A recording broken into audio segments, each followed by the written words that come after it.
Olá, alunos Medcel, eu sou a Alicia e vamos a mais uma aula de geriatria e aqui a gente vai ver um pouco de nutrição em idosos. Então a gente sabe, né, que as necessidades nutricionais dos idosos, elas se modificam dependendo, né, de mastigação do idoso, se a mastigação está preservada ou não, a deglutição do idoso, se está preservada ou não, a dificuldade de absorver algumas vitaminas, como ferro, vitamina B12, por exemplo, e até a capacidade cognitiva do idoso, se ele está acamado, se ele está depressivo, se ele está demenciado. Então, existem peculiaridades na nutrição do idoso que a gente vai começar a ver aqui nessa aula hoje com vocês. Então, o idoso, a gente já falou isso em outras aulas, né? Ele tem uma redução da massa muscular e da água corpórea. Então, diminui músculo, diminui água e aumenta o quê no lugar?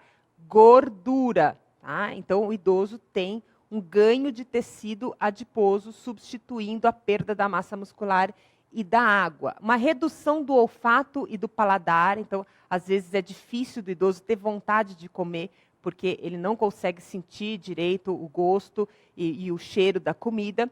Uma hipocloridria estomacal, o que impede a absorção de oligoelementos, como vitamina B12, folato, ferro, né?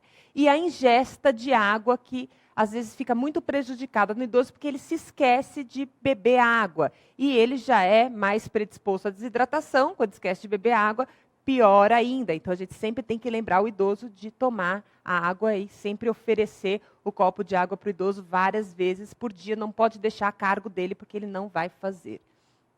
Como é que a gente vai fazer a avaliação nutricional do idoso? A primeira coisa que eu quero que vocês saibam é que não existe um instrumento único para avaliação nutricional no idoso. A gente vai usar vários instrumentos, mas não existe um que fala, nossa, esse daqui vai fazer uma avaliação precisa do idoso. Bom, o que a gente tem aí? Né? Peso, altura e IMC, que é fácil da gente fazer, né, no consultório, né? As pregas cutâneas, circunferência, principalmente de braço, panturrilha, cintura e quadril, e a porcentagem de gordura. Né? Tudo isso é feito numa avaliação nutricional. O importante é aferir o peso em todas as consultas com o idoso. Tá? E você saber que nenhuma medida isolada é suficiente para fazer a avaliação. E a perda de peso? Quando que a gente considera que é importante? Então, todas as consultas você vai pesar o idoso. E a perda, em uma semana, de 1 a 2% do peso já é significativa, né? Maior que 2% já é uma perda grave. Em 6 meses, 10% de perda de peso já é uma perda significativa. E mais que 10% já é uma perda grave. Então, o idoso que pesava 80 quilos, se depois de 6 meses ele está pesando 70, 71, já é uma perda grave de peso. Você já tem que ver o que é que está acontecendo que contribuiu com essa perda tão acentuada de peso. E aí a gente vai calcular o IMC, né? Peso, né, dividido por altura ao quadrado. Cuidado para calcular a altura. É muito difícil calcular a altura do idoso, porque o idoso tem uma dificuldade maior, né, de deambulação, tem uma cifose. Então, é legal você sempre pesar ele na mesma balança e a altura você aferir uma vez e ir usando aquela altura aí durante pelo menos 6 meses antes de medir novamente o idoso. E aí a gente tem características do IMC diferentes no idoso do que no adulto. A gente considera a desnutrição quando o IMC é menor que 22. Tá? No adulto, a gente tem uma margem maior. Por quê? Porque aqui a gente já tenta interferir no início da desnutrição do idoso. Tá?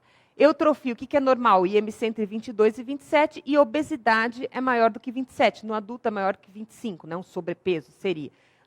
No idoso é 27, por quê? Porque o idoso naturalmente tem uma porcentagem de gordura maior no organismo. Tá? Então, guarde esses parâmetros, 22 e 27 para IMC do idoso.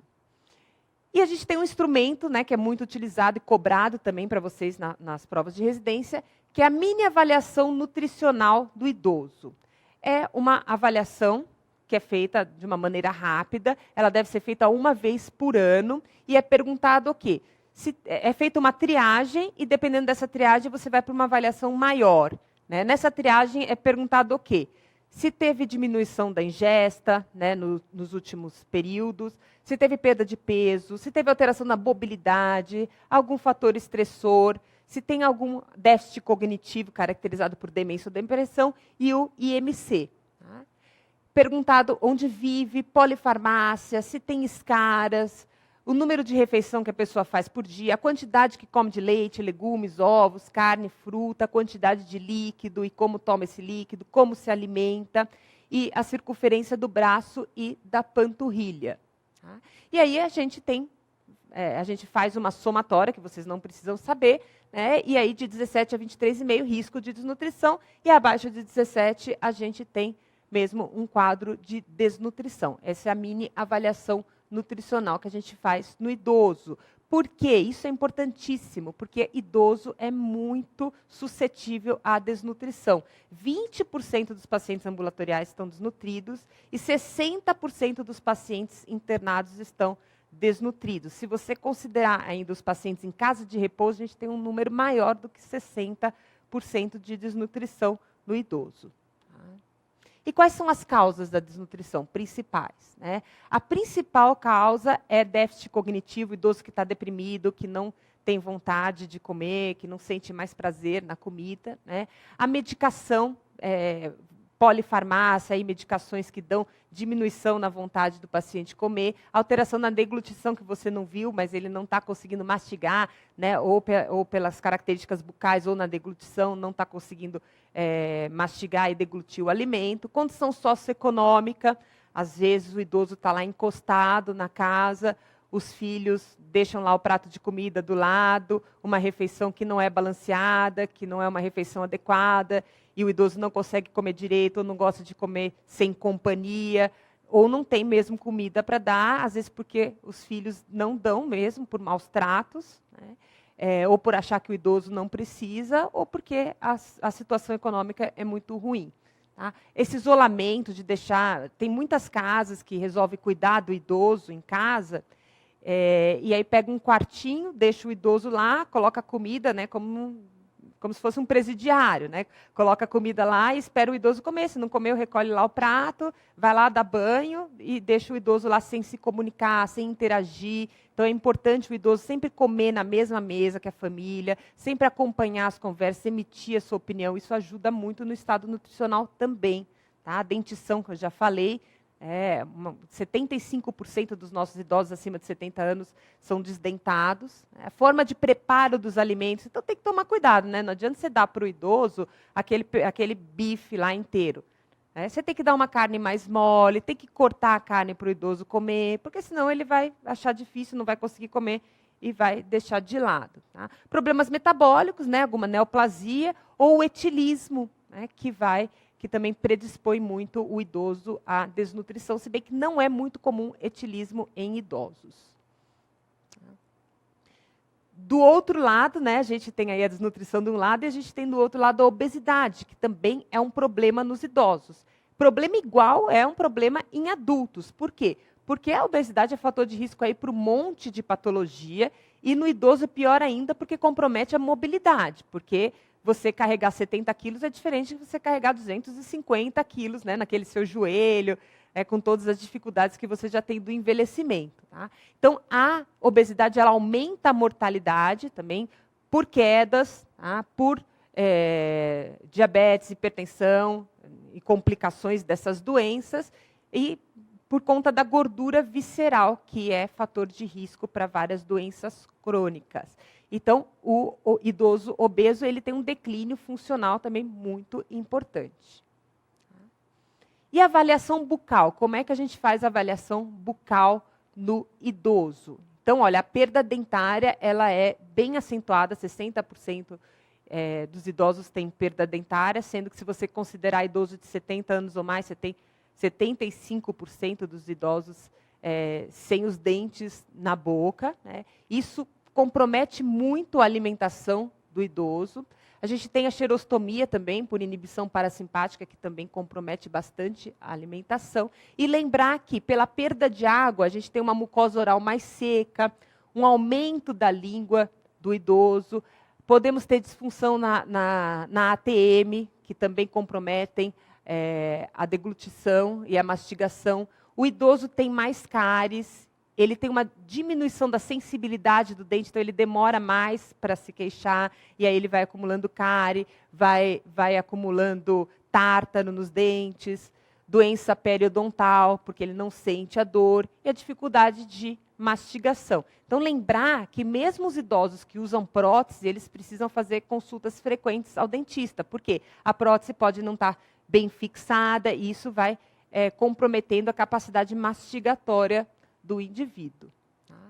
Lembrar das medicações que causam xerostomia, que a gente vai evitar ao máximo no idoso, já que o idoso já é predisposto à xerostomia, que é a hidroclorotiazida, atropina, escopolamina, clonidina, carbamazepina, difenidramina e clorpromazina, principalmente cuidado com as medicações psiquiátricas, né? A gente tem carbamazepina, clorpromazina, mas vários antidepressivos também podem cursar com xerostomia. Então, cuidado quando o paciente tem demais essa queixa, para ver se ele não está usando uma medicação que ainda vai piorar esse sintoma. Okay? Vamos dar uma olhada numa questão? Questão de 2014. Uma mulher de 76 anos, que mora sozinha, apresenta parestesia nos pés e nas mãos há 6 meses e perda da memória para fatos recentes. Usa enalapril, hidroclorotiazida, omeprazol e, ocasionalmente, paracetamol. Ao exame físico, PA de 150 por 75, hiperfonese de segunda bulha no foco aórtico e diminuição de reflexos tendinosos profundos. O hemograma e os exames bioquímicos de rotina são normais. Deve tratar-se de... Então, olha, o que ela tem? Parestesia nos pés e nas mãos, perda da memória. Aí, perda de memória, todo mundo fala, 76 anos, perda de memória, demência. Cuidado. Perda de memória e diminuição dos reflexos tendinosos profundos. Por isso que tem que fazer sempre todo o exame físico no idoso. O que ela tem? Deficiência de ácido fólico, deficiência de B12, demência vascular em estágio inicial ou demência de Alzheimer em estágio inicial. Então, se tivesse demência, não teria alteração em reflexo, né? Não teria parestesia nos pés e nas mãos, teria só perda de memória. Então, a gente já tira ali as hipóteses da demência, né? E aí vamos lembrar da dificuldade de absorção de alguns oligoelementos no idoso, que pode cursar com deficiência de vitamina B12, que dá todos esses sintomas que a paciente está sentindo, né? Principalmente relacionada aos reflexos e à parestesia. Então, alternativa B, deficiência de B12. Lembrar que a deficiência de B12 também pode cursar com alterações de memória. Vamos ver outra questão? Essa daqui é para fechar a aula, para você não esquecer aí de uma das coisas mais importantes que pode cair para vocês na prova de residência. Qual dos seguintes exames laboratoriais é padrão ouro na avaliação nutricional? O que a gente falou aqui? É a albumina? É a creatinina? É o potássio? É a pré-albumina ou é nenhuma das anteriores? Então, gente, não existe exame laboratorial padrão ouro para avaliação nutricional. Padrão ouro para avaliação nutricional é você considerar IMC, peso, altura, pregas cutâneas, circunferências e o mini exame nutricional, tá? Então, correta é nenhuma das anteriores. Não existe exame padrão ouro para avaliar a condição nutricional, ok? Então, e nenhuma das anteriores. Obrigada, fico por aqui, nos vemos numa próxima.